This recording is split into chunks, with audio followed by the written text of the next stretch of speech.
Good evening, faithful. Welcome to another episode of the Hammerheads show. I am very thrilled to be back with my co-host, Jack Hammer. You know him. You love him. He represents the 49ers for the Santa Rosa Press Democrat. All of the links to follow him are down below in the description of the video. Jack, it's been a couple of weeks because things have been going on for me. I've been thrown from a horse. I've had COVID. I got a new job. Like, stuff was just happening. And so it got in the way, but here we are coming out of the bye week. It's fantastic to see you, my friend. It's good to see you too. I heard about the horse, the job, all those things. Congratulations on the gig and the birthday, in which led you to falling off the horse. All those things. It did some good, some bad. It's been a mixed couple of weeks. Yeah. No, but I'm really excited to get on here and talk to you again. Yes, absolutely. This is going to be a fantastic show. We do have a sad bit of news to get into in just a little bit, but we will not let it cast a shadow on the overall message and the team going forward. Want to say thank you to those that are here in the chat and recognizing this new schedule. Beast Mode Gaming, Sneakerhead here on the channel. E. Kim, Gold Digger 1849, both also sneakerheads here on the channel. Mallory coming in. Kevin from across the pond saying, no, I'm sorry. This was the one I was going to bring up. Caught up with the After Dark Between Two Beards show this afternoon. That, sir, was hilarious. Just in case you didn't know, Jack, and now that I'm doing later shows, apparently F-bombs are free to be laid. So if that needs to be said, feel free. Raphael 5629ers coming in to say hello to myself, Jack, the Sneakerheads, and everyone. Spynick Danger sending up prayers for Jason Verrett. Absolutely. I think the vast majority of us all are. Luke Walsh coming in to say, hey, E. Kim is here. As I said, Alan, Eliza coming in, Rob Schuh, and everyone. Good evening to one and all. Send prayers for Jason. Absolutely. And Peter Lee is excited that we're back, as am I. Those of you that are here in the chat, do me that favor. Hit that like button. Help Jack and I amplify the message. So talking about Sunday night, Jack, we have Sunday night football coming up. Starting on a positive here, do you believe that the outcome, whatever we see out there on the field Sunday night, is going to be a good indicator of how the 49ers will finish down the stretch? Is this a good barometer for where the 49ers stand coming out of the bye? I think so. This is going to be our first chance to really see Deebo Samuel, Christian McCaffrey together, see how this offense gels. It's going to be the first time where we've seen it. I know they played together a couple of weeks ago against the Chiefs, but that was kind of thrown together at the last minute. This is the first time we're going to see where they've actually game planned together. They've worked all week. They've been working, and so on and so forth. I think it really does help set the tone for the second half. I'm in agreement there. I think that this is going to be not just a, hey, what are we capable as a team, but an emotional test for the 49ers, especially with the news that came out today. And we'll get into that in just a minute.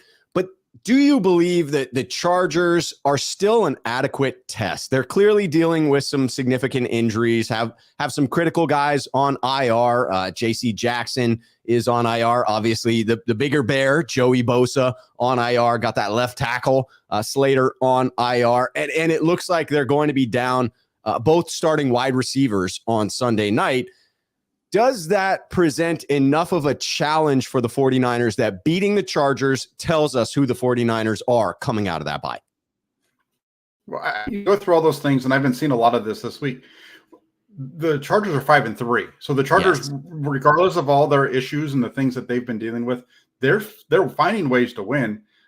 Last week, they went into Atlanta and beat an Atlanta team that the 49ers lost to just a few weeks ago.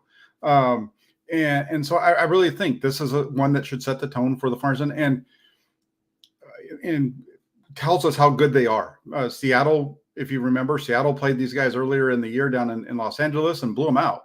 There was some turnovers and things that played to their favor in that game, but this is a big one. The 49ers need to come out and show that they can beat a good team for a change, because the Rams and the teams they've beaten so far, I wouldn't put in that category. They have question marks, and that's why I'm still kind of waiting for that other shoe to drop of feeling like, hey, this is the test. This is where the 49ers can, in fact, prove that they belong.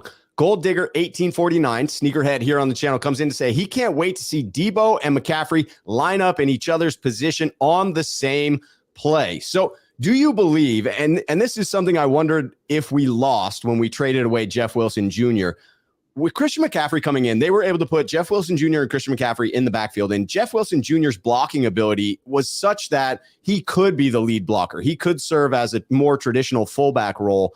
Do you believe that we'll see formations wherein Debo might be blocking for CMC or the other way around? Do you think we'll see both of them in the backfield at the same time? I don't. If they do line up in the backfield at the same time, I wouldn't expect to see them blocking for each other. They're not. Neither one of them are really those kind of backs. No, the Frontiers, they can have both of them on the field and maybe even have one of them in the, and have them both in the backfield at the same time, but not necessarily blocking for each other, if that makes sense. Yes. So I one can as see a them, decoy, one as the primary. Yeah, or where they use the tight ends more as their fullback kind of thing to help that out. That makes sense. We've got Thomas Luttrell. Jack, this is going to date us here. Jack and Rob, my favorite duo for the 49ers content creators. It's my birthday tomorrow. I was 9 the last time we won the Super Bowl. I feel old. I'm just going to say, Thomas, I was older than 9. And therefore, yes, I agree that it also makes me feel a little bit old to realize how long ago it was the 49ers won that last Super Bowl. Well, I don't know why you say that make me feel old, because I was only like 3 when they won that Super Bowl. No kidding. Yeah. So Thomas, I don't want to hear anything about it, because I was in my second year of college, so I don't want to hear anything about that. I was whipping around the mean streets of Palo Alto in my 1969 Pontiac GTO, just laying down rubber at every stop sign, Jack. I was a hellion as a teenager. Lived in this quiet little neighborhood, and I had to cut off 3-chamber Flowmasters, just rumbled that 455 cubic inch engine into my home every night, late at night. I'm sure the neighbors love me back in the day. They were all big fans of Rob back then. Yeah, big fans. I hope nobody's watching right now. Spy Nick Danger coming in to do the good deed, saying hit that like button, smash it like Ronnie Lott used to smash wide receivers back in the day.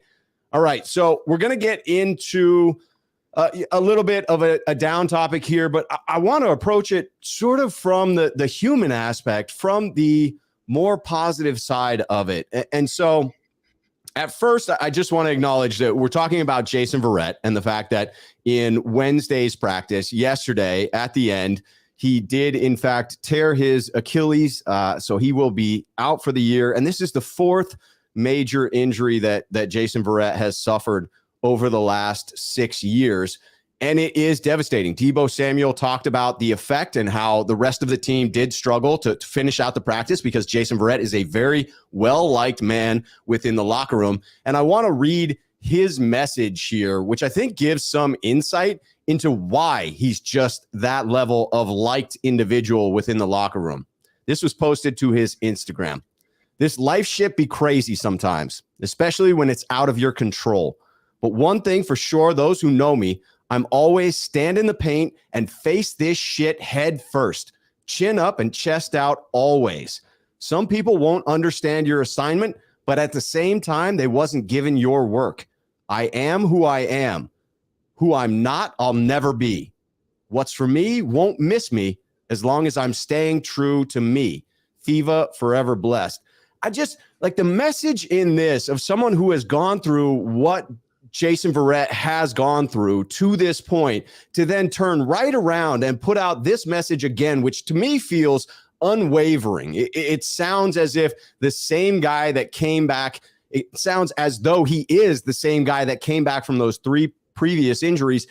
And to me, when I read this, number one, it fills my heart. Honestly, the first time I read it, I got a little choked up, because I put myself in his shoes, and I don't have what he has. I would not be able to claw my way back from those injuries. And therefore, because I know myself incapable of doing that, I have an extremely high level of respect for this man. And I understand why the rest of the locker room views him apparently in the way that they do, because of that mindset, because of the way he carries himself as he goes through these things. He is walking the walk. And I find it inspiring, and I'm certainly saddened by the fact that he's going to be out. It feels like an emotional blow for the team, Jack.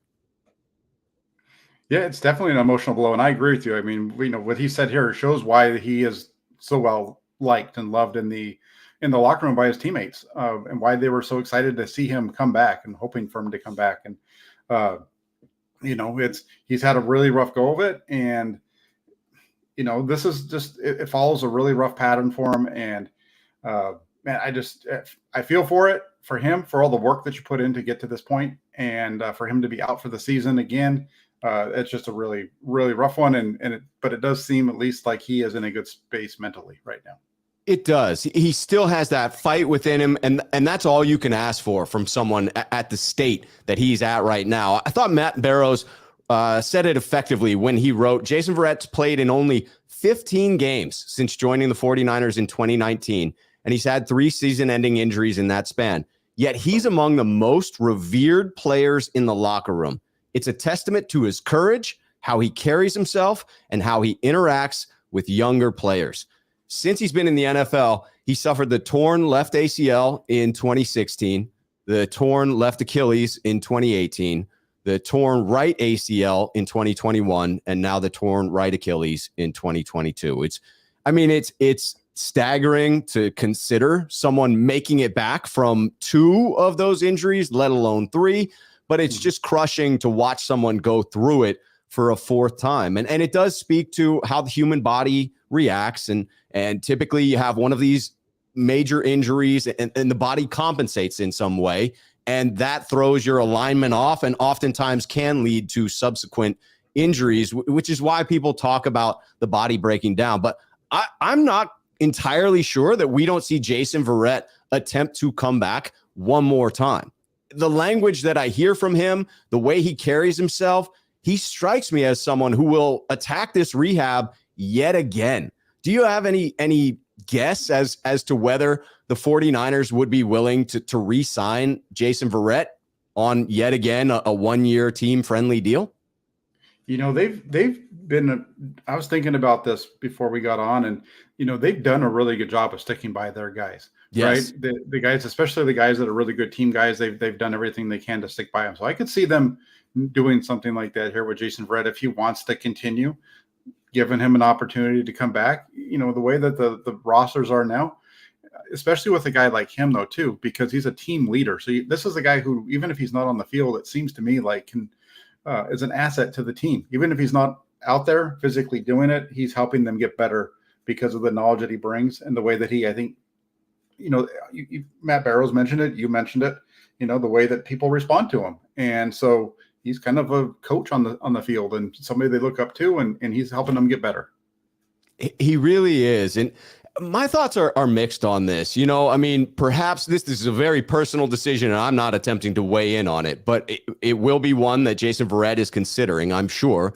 Perhaps it's going to be best for him to consider retirement. He does need to think about his long-term health. Perhaps it would be best for the team to move on. But I like what you said there, Jack, about what they have done as far as the right thing in sticking by their guys. It strikes me that maybe the most humane thing the Niners can do is another 1-year deal that does allow Verrett to get paid to rehab before he actually truly decides whether he's going to hang it up or not. Because he will get to that point where he's close enough to return as he was in this 3-week practice window. And at that point could still retire. And if he hadn't come off of IR at that point, the only thing it's costing the 49ers is money. And Jed York and his family have plenty of that. It would seem like the right thing to do for someone who's well respected within the locker room to support someone financially as they come back from yet another injury that they suffered while on your payroll.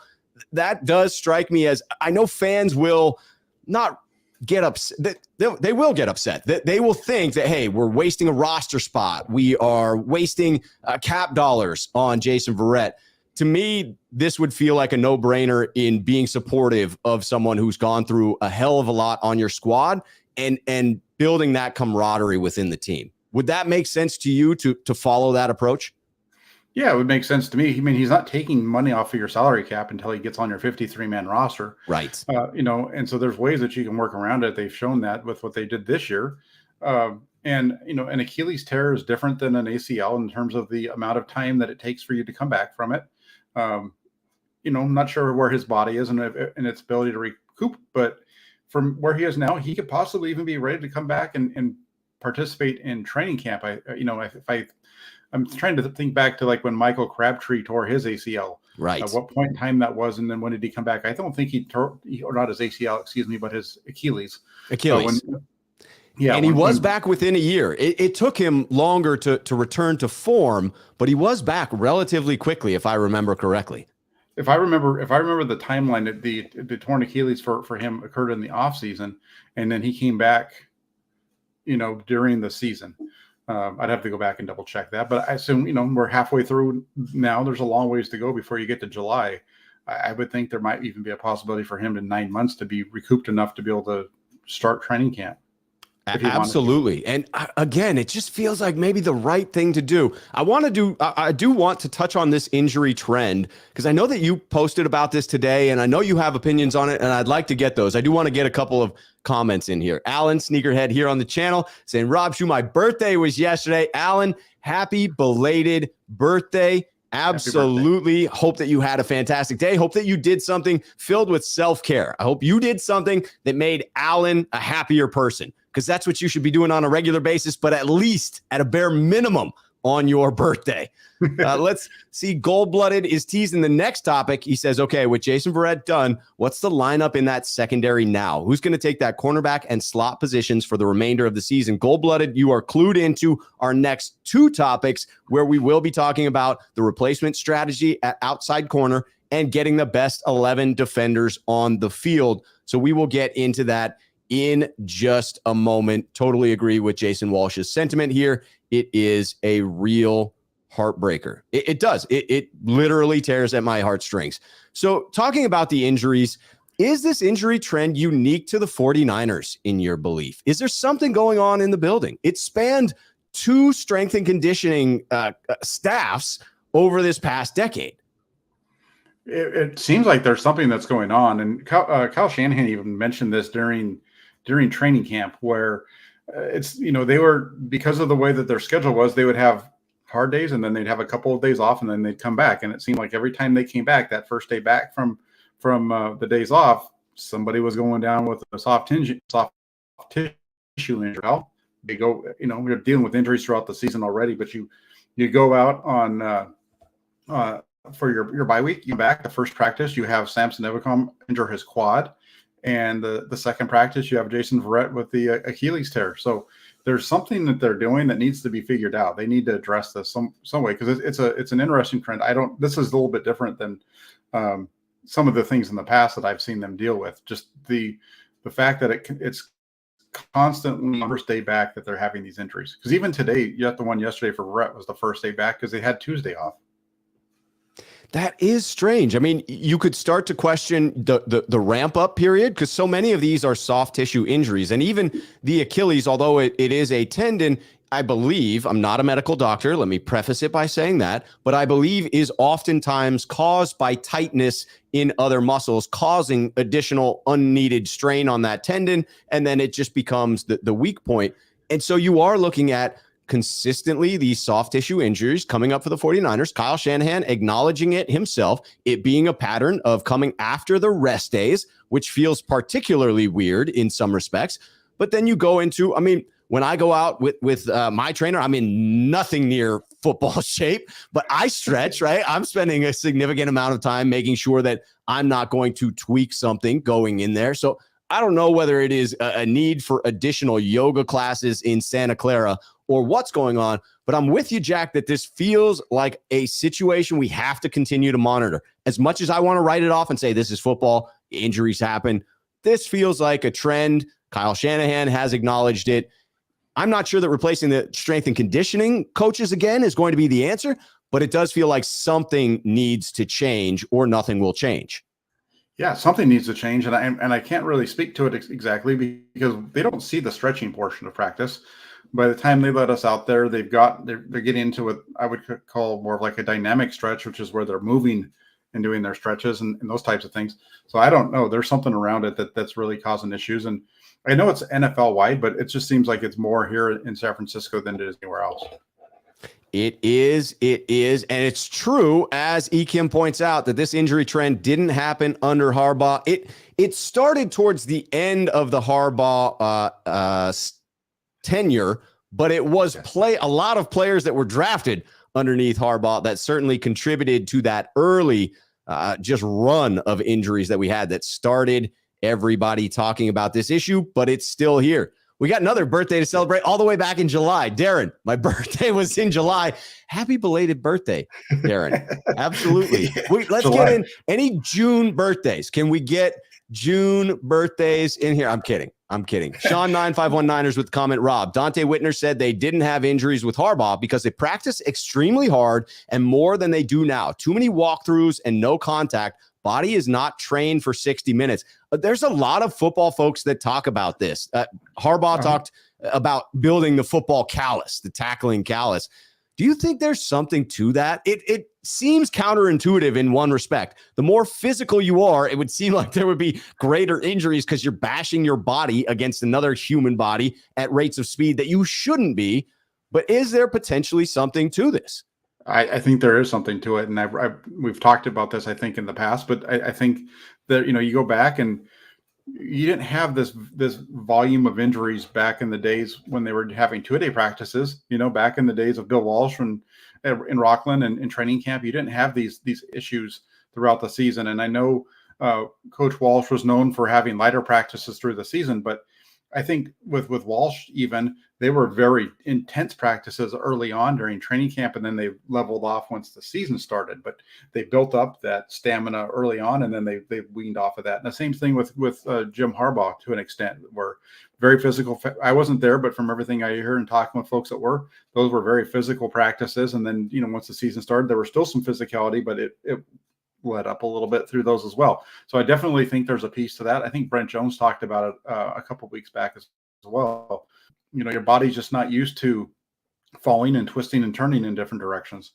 Right. So I do think that plays a part in it. With Verrett, it's a little bit different when we talk about the Achilles, because I think with this Verrett thing, it's interesting when you look at his injury pattern. Left knee, left Achilles, right knee, right Achilles. I think there's something to do with those two, one injury leading to the other on that side of the body. So maybe now that he's done everything, he can not have it happen again. I'll tell you what, if the man decides he's going to come back, I am in his corner 1,000%. I will not question the strategy of bringing him back. I understand it from an emotional standpoint, from a human standpoint, and from a team building standpoint. I know what it is to assemble groups of men and attempt to get them to accomplish a mission, right?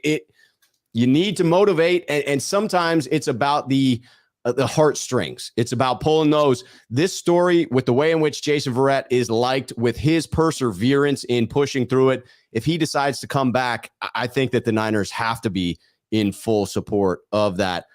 We will transition, though. We'll get on to strategy and moving forward. Did you have a final thought on that one, Jack? Yeah, I just wanted to say, and I kind of hit on this earlier, but I've seen a couple people mention it in the comment section, so I wanted to touch base on it. Having him come back doesn't take up a roster spot. And I would rather have Jason Verrett as one of my, 70 guys that's on my roster once the season starts, than have some undrafted free agent rookie cornerback. I would just rather have that guy around. He brings more value. And we've seen time and time again where if the Niners were in a need to bring in a cornerback, they're going to be able to find somebody just as good as that guy off the street that would have been the last guy on their practice squad anyway. So I'd rather go to Verrett way. No doubt about it. That is a fantastic point. The value that he adds on the roster, regardless of whether he can play or not, is a step above what one of those other bodies would be able to provide. So I think you have to consider that when building your team, and it would not count against the cap, nor one of those treasured roster spots. Let's get in a couple of comments as we transition this topic to the replacement strategy at outside corner. Ekim coming in, sneakerhead here on the channel, says, Rob, where's the NFLPA on their rules for less practices and eliminating field turf? Interestingly, the NFLPA doesn't seem to have stepped up on the field turf issue. And I found it fascinating what the league is putting out now as far as information documenting injury rates on turf versus field, because you have Jerry Jones coming out and acknowledging like, hey, we're not going to take into account what players want to do. We're going to follow the science, so to speak.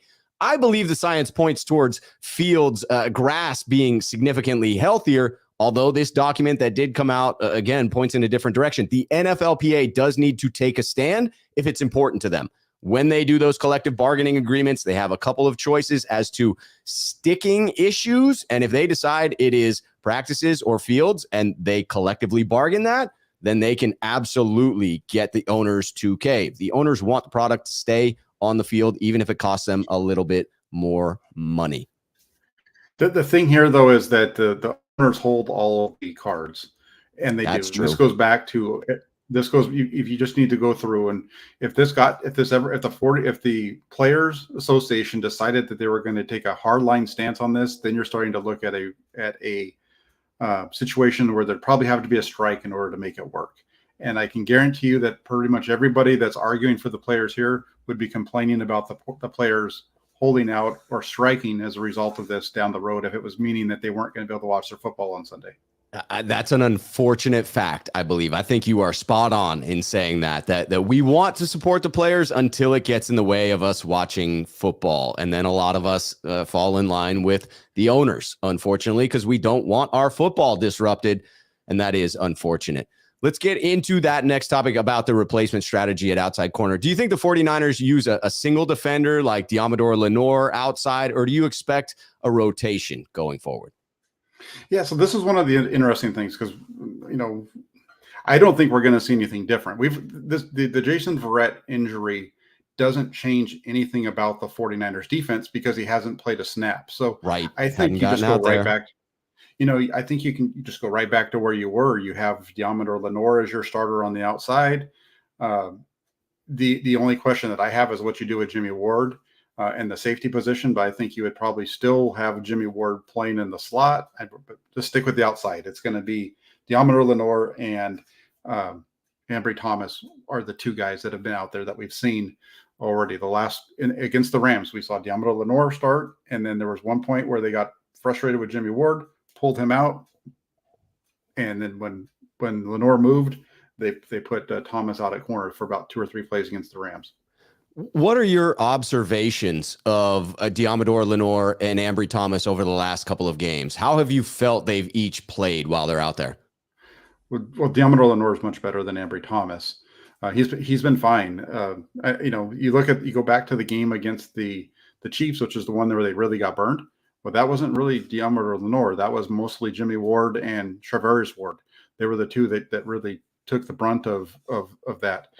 So the numbers for Lenore aren't all that great, but he also hasn't given up very much in terms of big plays.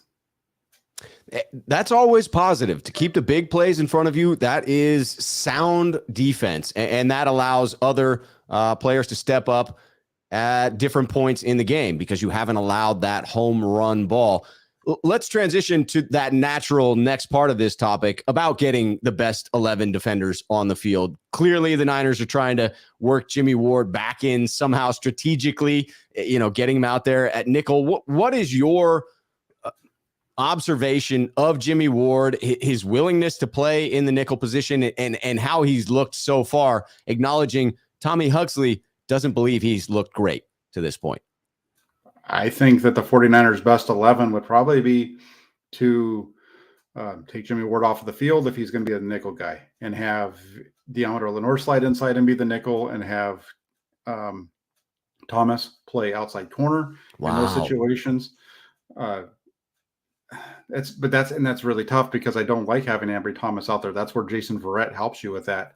But I feel like Diamador Lenore is a better slot corner than Jimmy Ward. And so I think that's the weak point right now in the 49ers defense is in that slot. I like Jimmy Ward as a safety. I like him as a guy that can come down in like dime situations and cover the, where he's in the slot playing against a tight end. Jimmy Ward against a wide receiver. I don't like that matchup. What is the insistence on attempting to play Jimmy at nickel when it appears it's not a successful test?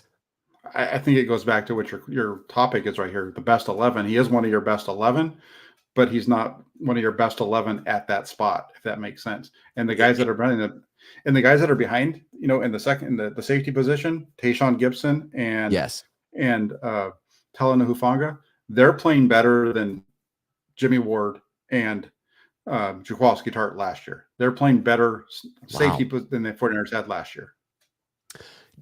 When you look at this question here by 49er Gang 916, why don't they put Jimmy Ward back at free safety? Do they legitimately believe that Tayshaun Gibson is playing better at that position than Jimmy Ward would be? Or is it the pairing with Talanoa Hufanga?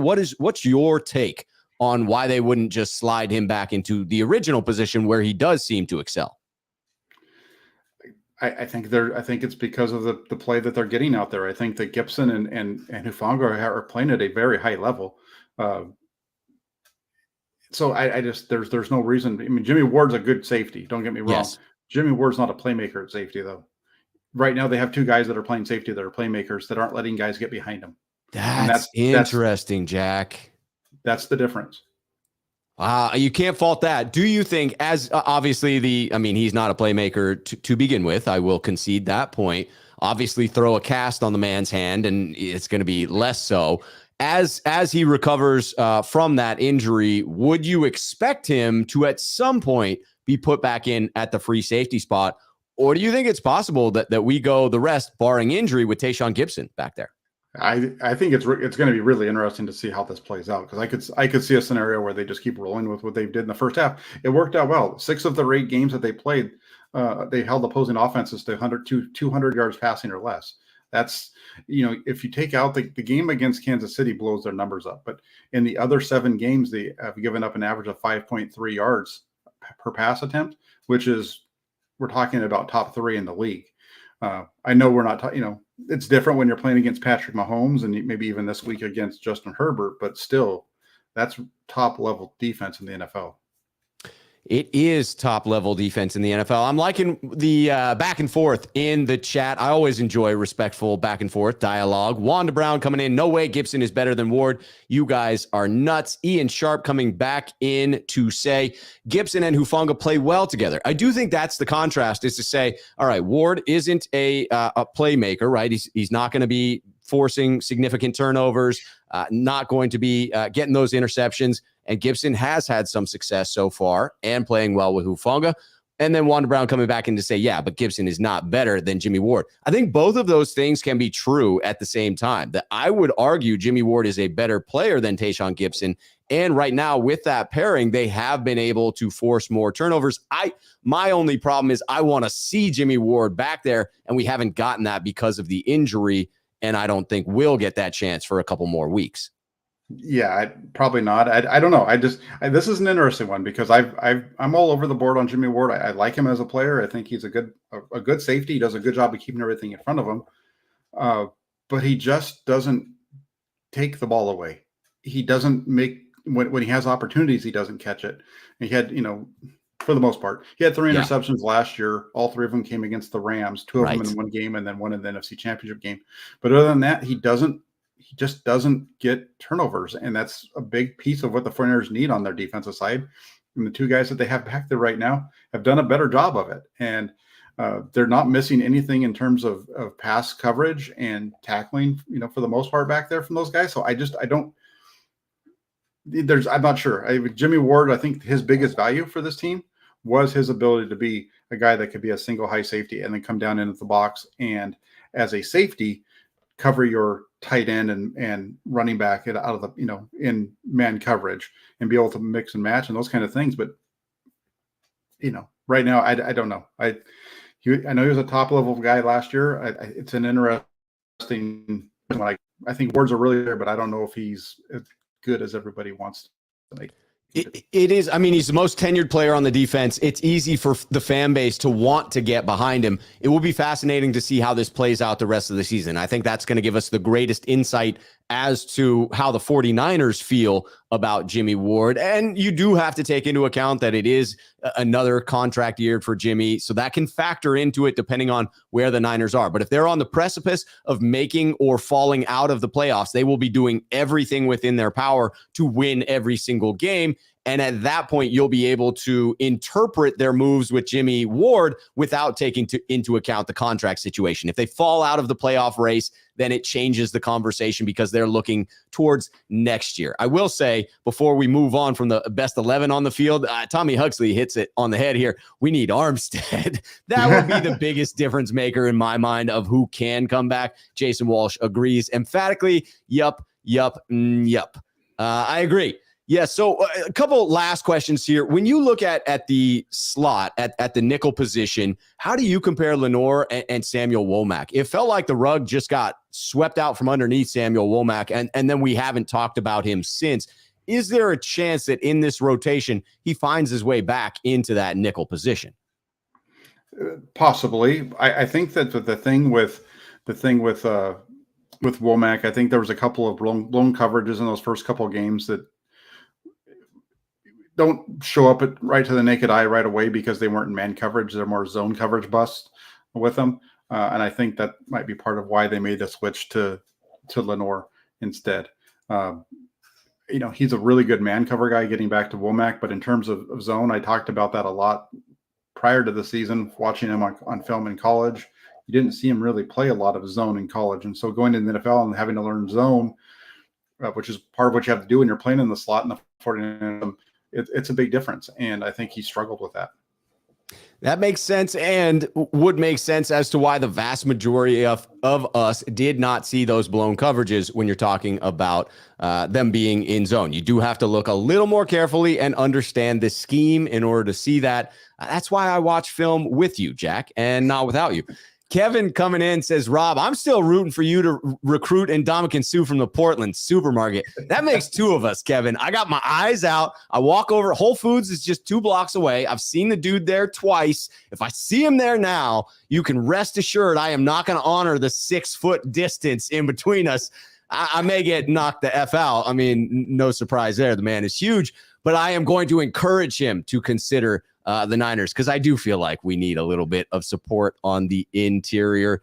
And Kevin came in to double down on that comment with the super chat. I love it. I mean, you had me with that comment already, Kevin. It was clever enough. It was making it on the screen for sure. But I love that. And thank you. He says, you were too quick. Thought I'd get a contribution in there. I appreciate that. Absolutely. Okay, so let's transition a little bit. I will close on this saying it's my prediction now that the Barnacle, Dante Johnson, is going to end up playing some major role down the stretch. Like, I can just see it now. Dante Johnson, the savior in Week 18 yet again, and I'm here for it, man. I'm absolutely here for it because he gets the respect that a journeyman like him deserves when something like that happens. There you go. Rob's calling it now. Dante Johnson with a pick 6 against the Cardinals in Week 18. There you go. Dante, bring it. All right, so here we are coming up against the Chargers on Sunday Night Football. We've teased this already. But when you look at these two teams, obviously Chargers dealing with those injuries that we mentioned earlier, where do you see the clear advantages that the 49ers may be able to capitalize on both sides of the ball against the Chargers? What really jumps out to you as the 49ers should win if?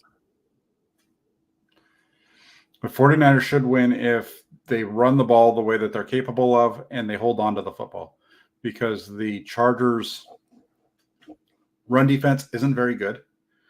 That's been pointed out by numerous people this week. But the one thing that I will say is, even though they've given up massive yardage over the last 5 weeks, or 5 of the last 6 weeks, whatever it is, they've given up big time yardage. In those 5 games that they've given up big yardage on the ground, they've won 3 of the 5, because they're winning they're also winning the turnover battle. So just because they're giving up a lot of yardage on the ground doesn't mean they're losing. I think that part of that has to do with having a guy like Justin Herbert pulling the trigger on the other side. He is pretty spectacular. It would feel and seem as if the 49ers have a stable of running backs with Christian McCaffrey, Elijah Mitchell returning from injury, Deebo Samuel returning from injury. With those three, like if Kyle Shanahan cannot get the run game going against the Chargers, that feels concerning. I mean, if we are healthy going forward, are there really any excuses left for this offense not to function at a higher level? No, I don't think so. Jimmy Garoppolo even talked about that today with the weapons that they have. It's just so difficult. Should be so difficult for opposing defenses to be able to stop this group, and that his role is to make sure that he gets the ball to these guys to let them do what they're supposed to do. I've said this about Jimmy Garoppolo in the past. He's not a Jimmy Garoppolo is a point guard like a point guard in basketball, right? He's the distributor. He gets the John guys and lets them Stockton. shoot and make the baskets. Exactly. He's not the Michael Jordan who's going to be the playmaker guy. That's Patrick Mahomes. Right. You're right. He's more of a John Stockton type. I am all about that. It honestly feels to me, I said this last night, but it seems like Kyle Shanahan in his head was like, you know what? I'm just going to build the offense that like I could be the quarterback. If I stepped on the field, I could make these throws because everyone around me is a freaking all-star. And it feels as if they've gotten real close to building a team like that. Again, assuming they can stay healthy, it really does feel like this offense should cook. A couple of comments to bring in before we close out this topic. The Stivers Niners 209 show says, Rob, I'm doing a live version of Madden on my YouTube channel. Let's beat LA.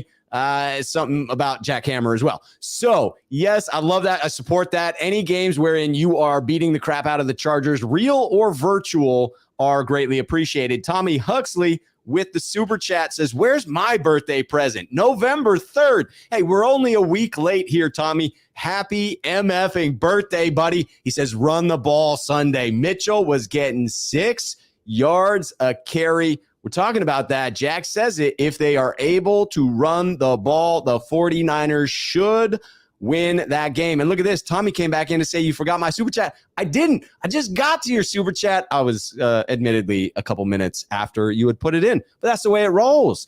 Armchair Quarterback 1 says, do you think the team finds another unsigned cornerback out there at this point due to the Jason Verrett injury? Jack, do you think the Niners go out and bring in another free agent aside from maybe something at the very bottom of the roster?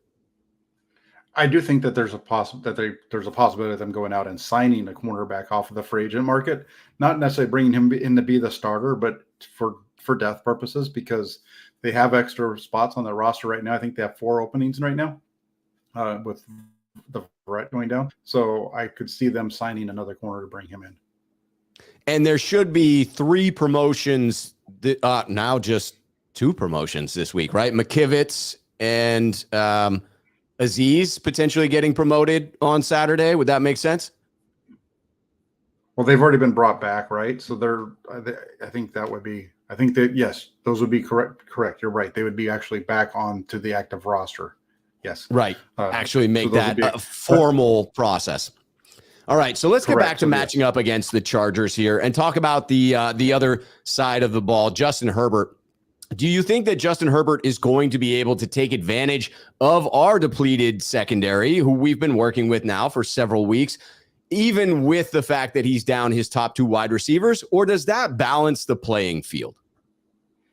I think it balances the playing field a little bit. I think he's still going to be able to take advantage of things if the 49ers defensive line doesn't get to him. Which is where the Ebigam injury could become a problem on Sunday. I definitely think that he has a chance to. You look at his numbers, and he's over 200 yards every game, 230, whatever it is. He's putting up a lot of yards. He doesn't have the big yards per attempt, but he's putting up a lot of numbers. When you look at Herbert, just as a quarterback evaluation, are you seeing him as one of the top arm talents in the league at this point? Like, is it clear to you just how special he is, or are you jury's still out? I'm waiting to need to see more of a sustained success at this point. I think he's a guy who would be better off not playing for the offense that he's playing in. Interesting. They got Joe Lombardi, I think his name is, to run their offense, and I think that his style, his approach, is a little bit more dink and dunk than you need to be with him, and some of it could be because of the lack of weapons on the outside with the injuries that they're dealing with. But again, I hit on a second ago, he's only averaging 6.1 yards per attempt. Jimmy Garoppolo is at much higher yards per attempt, and he's completing at a lower percentage. So you start to look at those things, and they're not pushing the ball down. Again, it could be just because of the injuries. It could be from the fact that they have a quarterback that doesn't they have a quarterback coach or offensive coordinator who came from New Orleans, who was used to working with a quarterback in Drew Brees, who didn't really have a big arm. So everything was work your way down the field. Right. And I don't think that's really the best fit for what you would be normally utilizing Justin Herbert for. And certainly health hasn't favored him either within the offense, with Keenan Allen consistently dealing with injuries, Mike Williams on occasion dealing with those, and that leaving you with your best offensive weapon being passes out of the backfield to Austin Eckler. That's definitely gonna bring down that average as well. To me, I agree that it feels like something is limiting Herbert, because when I watch him, I'm like, this arm talent just leaps off the freaking screen. The dude can just put it wherever he wants to. He's got a great release. Like, there are so many things to like about him that you wonder if he'll be able to put it all together within this system for San Diego. But I got to say, him coming out of Oregon, I will be rooting for him, Jack. Yeah, no, I think he has. I think he is a very good arm talent. I just don't think we're seeing it maximized. The other thing that I didn't mention was he had a tough injury earlier this year against the Chiefs, and so I think that has also hampered him a little bit throughout this year. That would make sense. It was pretty significant, and he didn't miss any time, so he was playing through it. David Sir coming in. Rob Schuh, do you think that we'll try to address the cornerback position via the draft, free agency, or extend Emmanuel Moseley? I'll take that right off the bat, and then, Jack, I'd love to hear your opinion as well. I do think this is finally a time where we see the Niners actually using some draft capital on cornerbacks. I know that they have to this point. Obviously, Diamador Lenore and Ambry Thomas both coming in there. Samuel Womack, they have put out some draft capital. I think they will continue along that. I would now expect them to make every effort to bring Emmanuel Moseley back. I thought that as soon as the injury occurred, that it's very unfortunate for Emmanuel Moseley and his ability to earn a multi-year deal that pays him at the level he should be paid. Feels like the injury probably sets him back a little bit. That usually favors the home team. So I do think that the Niners are able to bring Emmanuel Moseley back, and I just hope he stays healthy and earns himself that big deal after next season. Yeah, I do. I think that, it sets up perfect for Moseley to be a guy that comes back because of the injuries. But as much as it stinks for him, I think it might help the team with bringing Moseley back. In terms of addressing the cornerback position via the draft, you mentioned this already, Rob. They've used a third-round draft pick on Ambry Thomas last year, fifth-round pick on Diamador Lenore last year. Then this year they brought in Sam Womack. They go into this year's draft. They can't draft any earlier than third unless they trade up or trade somebody to get a higher pick. So again, you're not looking at them being able to address the cornerback position with a high level pick, though. So I think that's where you need to temper your expectations when you're taking cornerbacks in rounds 3, 4, and 5, because usually your top cornerbacks are gone off the board in 1 and 2.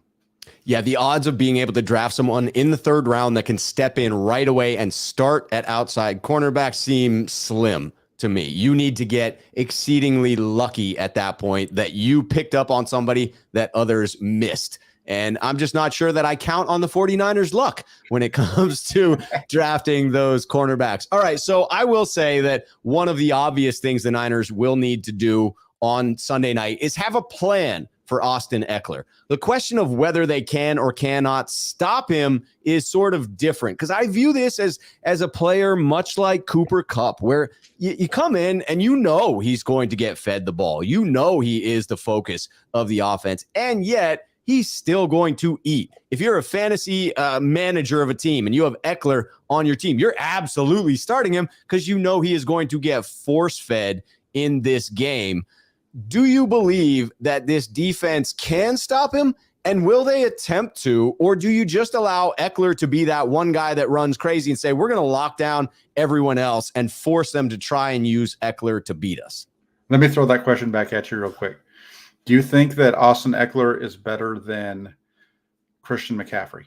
Ooh, I do not think that Austin Eckler is better than Christian McCaffrey. I do think he is a phenomenal pass-catching back, extremely shifty, and I would not put him in the caliber of Christian McCaffrey.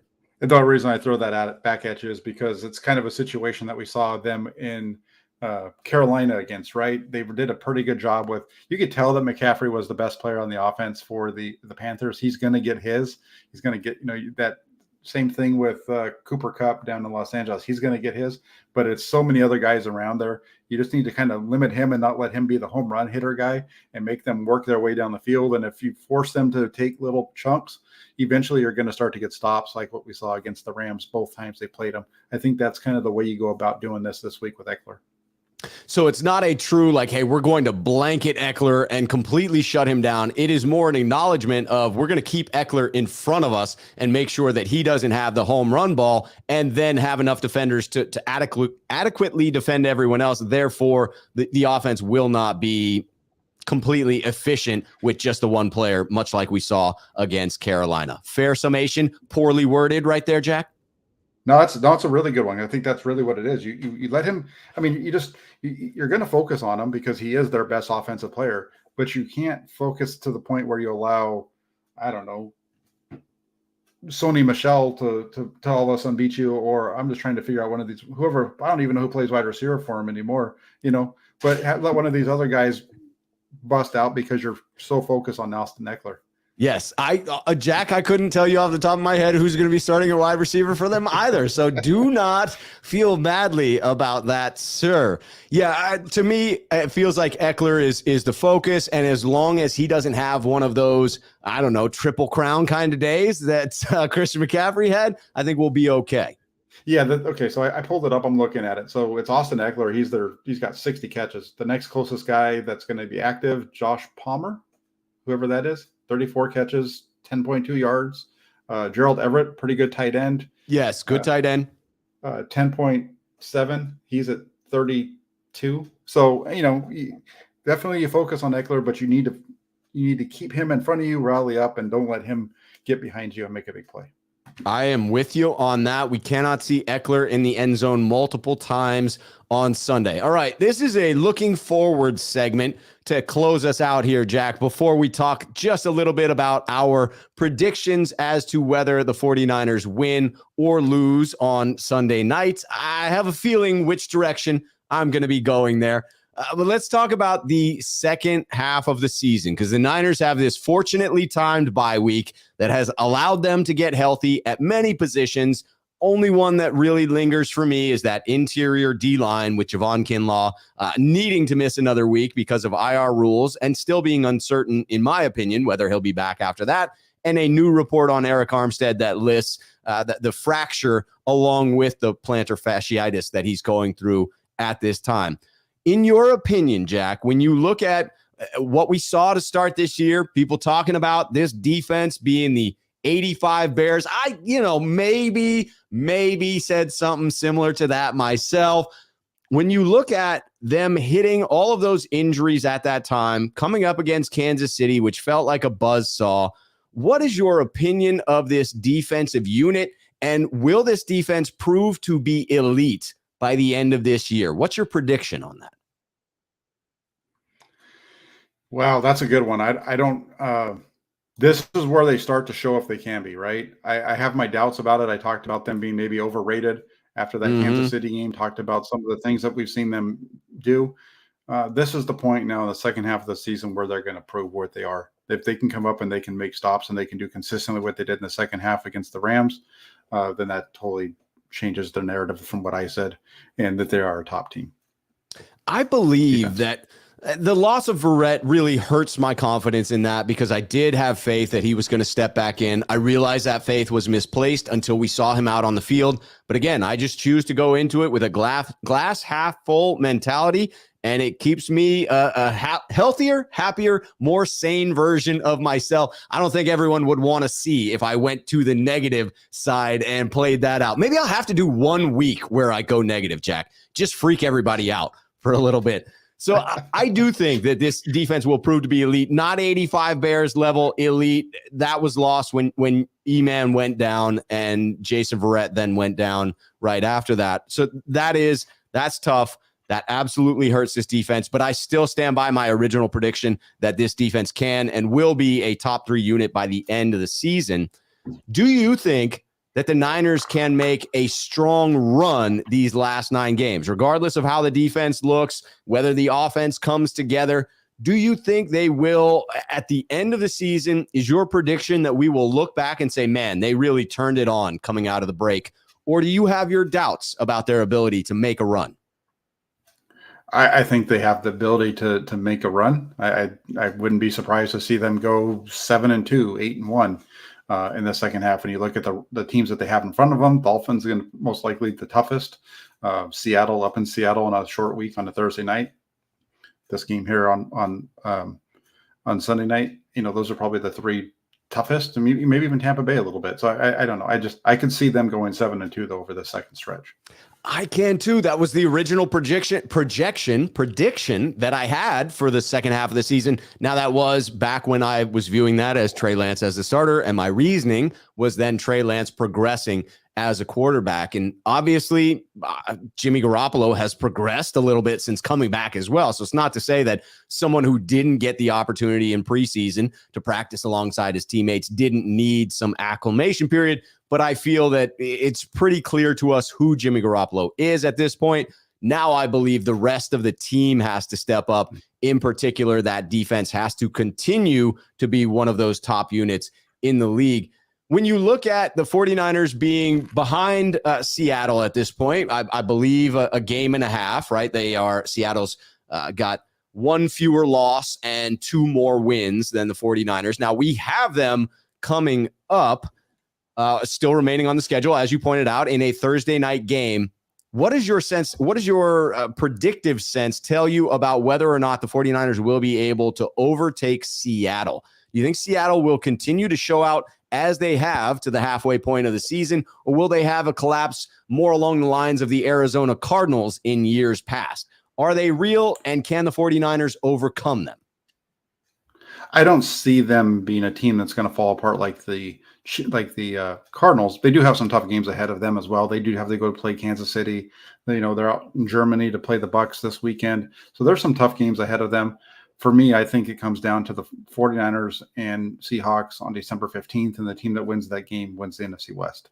I love it. I know there's still 3 weeks left after that, but I think that is the game where you see the separation. Absolutely love it, and I will be there to see it. I do think that we will win that game. Texas Niners will stomp out the Seahawks. I'm with you. I hope they curb stomp them against the Seahawks. All right, let's close out this thing talking about the 49ers coming up against the Chargers. Don't need to get into the score unless you've already got the score prediction kicking for the article you've written over there at the Santa Rosa Press Democrat. By the way, all those links are down below in the chat. Go follow Jack on Twitter, subscribe on YouTube, and bookmark that page over at the Santa Rosa Press Democrat for the blog. Do you believe that the Niners are going to handle business on Sunday night, Jack?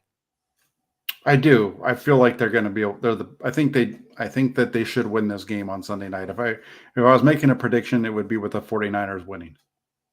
Me too. I'm saying Niners win it. I think it's going to be closer than a lot of people are saying. I wouldn't take the spread personally if I were wagering on this one. I'd tease it a couple of points, but I do think that the Niners win this game. And I'm excited to be talking with you on Monday on your channel about a victory, my friend. I think that's what we'll be talking about. I think it's going to be somewhere in the ballpark 24-20. And it seems to be my number, right? 24, 23, 21, right in that ballpark constantly. But I mean, the Niners are averaging 22 points this season, so like you're pretty much on target there, my friends. Yeah, I know. I think the offense is going to be. I'm looking forward to seeing what this offense is. I want to see if they can. I want to see if they can do what they did to the Rams to the rest of the NFL. Yes, or whether it's just that matchup, because Kyle Shanahan's ridiculously confident against McVay.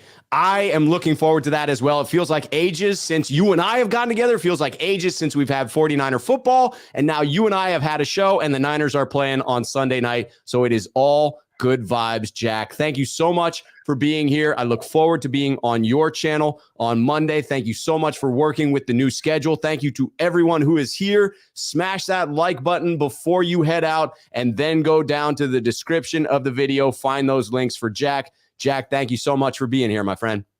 Absolutely. Thanks for having me. I was like, this is, like I said before, this is my favorite show to do. Love working with you, love talking ball with you, and it's always positive, which I really enjoy as well. That goes double for me, my friend. All right, everyone. We will both be back on our respective channels, most likely tomorrow. Follow us both for fantastic comment. And until then, you all know the drill. Cheers, faithful.